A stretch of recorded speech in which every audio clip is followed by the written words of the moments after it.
Well, I'll call him the presumptive candidate of the opposition National Democratic Congress, but it will not be a walk in the park for John Dramani Mahama, the former candidate of the opposition party, who is this time around facing stiff opposition from two individuals as the party heads to the polls this weekend to choose the next flag bearer of the NDC.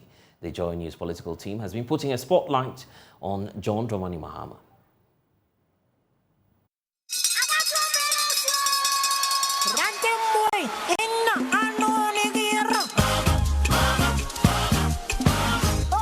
John Dramani Mahama is a household name, and although his critics say the opposition party needs a new contender for the next presidential election, JM says he is unfazed but is rather focused on a simple rescue mission to secure victory for the opposition party in the 2024 general elections. I am set and ready, very ready, to build the Ghana we want together with you. But John Mahama, as former leader of the party, has had a checkered political history. After leading the NDC to victory in 2012, he has failed on 2 consecutive occasions to win any election he's contested on the ticket of the NDC, having lost the last presidential election in 2020. Fingers on that verification machine. So a lot of things went wrong. We've done our postmortems. We realized that we have to go into the ring with our own referee. And so we're going to be much more vigilant than we were in the past. You know, you expect that the commission is neutral, and so there are some things you take for granted. But this time, we're not taking anything for granted. But now his party is on the lookout for the next candidate to lead the NDC into the next general elections. And just when nominations opened, John Mahama threw his hat in the ring with an appeal to grassroots of the NDC to give him another chance. And so I have offered myself on May 13th, we will go to our primaries, both for presidential. It is my hope that my colleagues with whom I am standing for the presidential primaries, we would come together as one after I have emerged as the presidential candidate, rally together in order to ensure that NDC wins the victory in the... John Mahama is facing stiff opposition from 2 individuals he's worked with in previous NDC administrations. First is Dr. Kwabena Duffour, former finance minister, and Mayor Kojo Bonsu, former mayor of Kumasi. Both contenders accuse John Mahama of derailing the gains made by the NDC. That requires a leader with the courage to change things, to change the status quo. That's what I will do.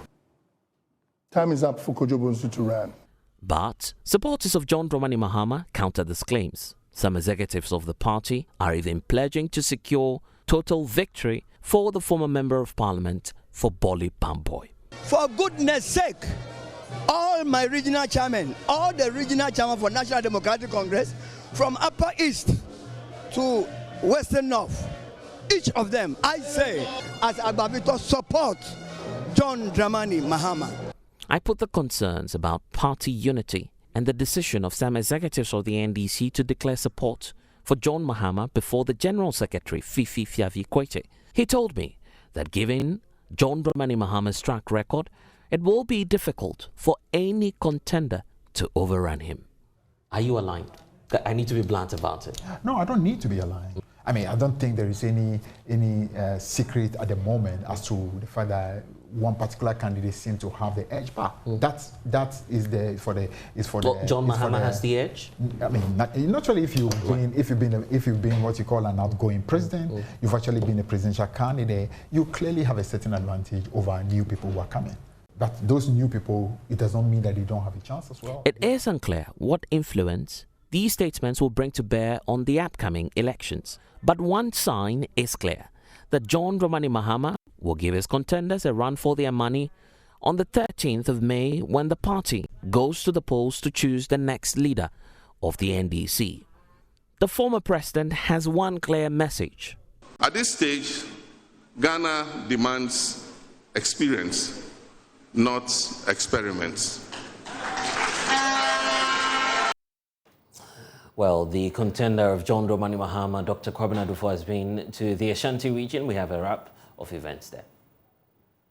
In the implementation of the buffer stock system, Dr. Duffour says licenses will be issued to middlemen to purchase from the farmers for storage by the government. He believes effectively implementing the system will increase the revenue of farmers and help deal with unemployment. But we produce food, they get rotten. When we come back to power, we'll make sure every region, for example, have a national food buffer stock so that the farmers will be able to produce, get money, immediately go back to do their job. As of now, the fruits get rotten. You see them along the roadside, rotten, because we're buying them. Okay. It will promote agriculture. It will increase the wealth of our farmers and they'll be better off. Okay. All of us will also be okay. We cannot be living in a country where we produce food, but we are all going, hungry. It's ridiculous. And in doing this, say, we are going to license people to do this job. So we'll have licensed agents. They will buy the food. Like happens cocoa. The Duffour campaign made a stop in the Ashanti region to meet delegates. The first meeting was held with the regional party executives. Key among the campaign messages is the strengthening of the party through the development of the grassroots. That we need to help the grassroots. When we refer to the word grassroots, we are referring to the base, the foundation of the party. If you have a building, you have a solid foundation, it means you have a solid building. It applies to parties and all structures. Also, now, what can we do to strengthen the base of our party apart from the amateur? The work they're doing in the various offices, are they being paid for? They are not. It's voluntary. There's something like a part-time job in politics. So in future, we are planning to make sure that all our constituencies have nice offices and that the executives will be working full-time from morning to evening and all of them will be paid. By doing this, they will be able to improve upon that financial base. For Joy News, Nana Ochima, Kumasi. And you're still with us here on the Pulse on the Joy News channel. We'll get back shortly with some analysis on this.